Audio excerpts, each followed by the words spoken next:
Hey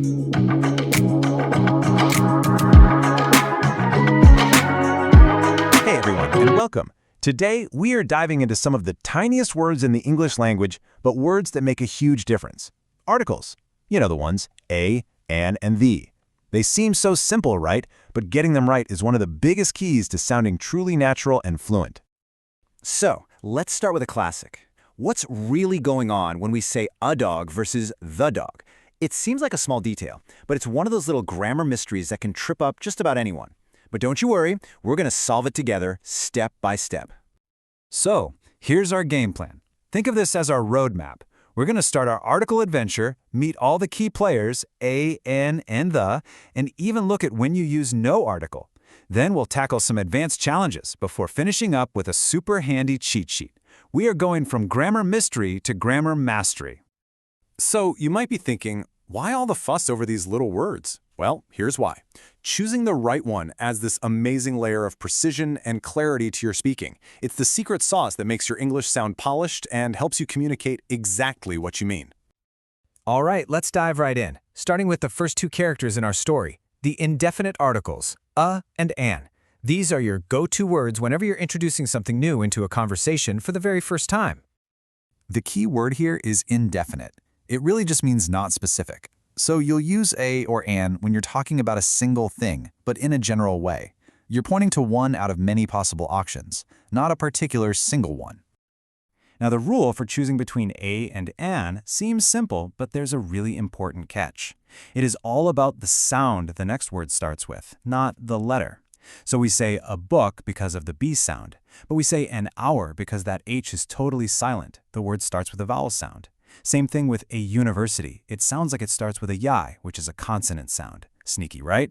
So, where do we actually use them? Well, the number one use is the very first time you mention a single countable thing, like in that example, an old woman with a dog. We also use them for jobs, when you're describing something, and for rates, like miles per hour. It's a really versatile little tool. Okay, so we've met a and an. Now it's time to bring out the absolute superstar of English articles, the one, the only, the. See, if a and an are for introductions, the is for when we're all on the same page and know exactly what we're talking about. And definite is the key word here. It means specific, it's clear. So think of the as a spotlight. It shines right on a particular person, place, or thing that everyone in the conversation can identify.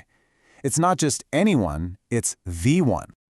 And this is where you really see that difference come to life. First, you introduce a man and a woman. Once they're part of the story, they become specific. Now they're the man and the woman. Same thing with the TV. You bought a new TV, one of many in the store. But once it's yours, it becomes the TV. And wow, the is a real workhorse, isn't it? It has all these very specific jobs. We use it for things that are one of a kind, like the moon. We always use it with superlatives, the best, the biggest, the most amazing. And it's also our go-to for commonplaces, musical instruments, and those ordinal numbers like first, second, and third. Okay, we've got a, and the. But what if I told you that sometimes the most powerful choice you can make is to use nothing at all? Yep, this is called the zero article, and it has its own really important set of rules. The zero article is what we use when we're talking big picture. When you're not talking about one specific thing, but the concept of that thing as a whole, that's when you drop the article. This is especially true for plural nouns and things you can't count. So the big takeaway here is, if you're speaking generally, you drop the article. So we say women and men to mean all women and all men.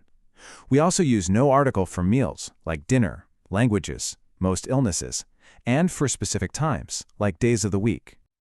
This slide just perfectly illustrates the power we're talking about. I love music means you love the whole concept of music. But I loved the music at the party.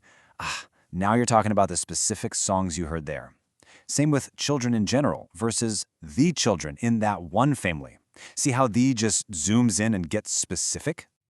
Okay, you have made it through the basics. You are ready. Let's level up and tackle what I like to call the final boss of article challenges.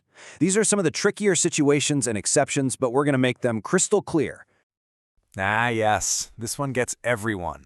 The rules for places can feel like they're all over the map, no pun intended. I mean, why is it the United States, but just plain old Italy? Let's break this down.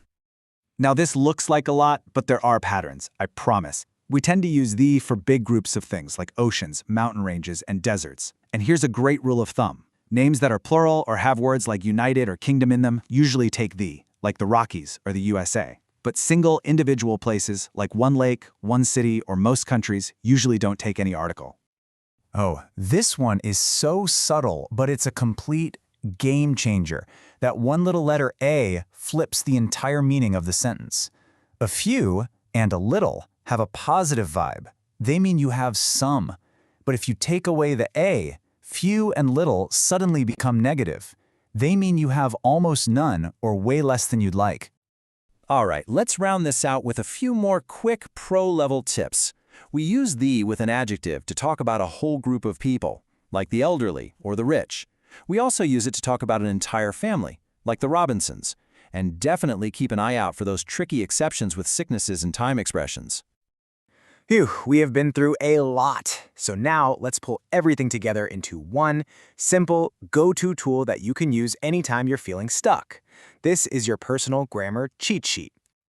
Think of this as your 5-step checklist. Every time you're stuck, just walk yourself through these questions. First, is it specific or general? Is it countable? Is it the first time you're mentioning it? Are you making a big generalization? Or, finally, does one of those special rules apply? Following these steps will lead you to the right answer almost every single time. And I think this quote from Mark Twain just says it all, doesn't it? It perfectly captures what we've been talking about. Articles are small, yeah, but getting them right gives your language so much power and precision. It really is the difference between just being understood and being truly impressive. And just like that, you've gone from grammar mystery to grammar mastery. The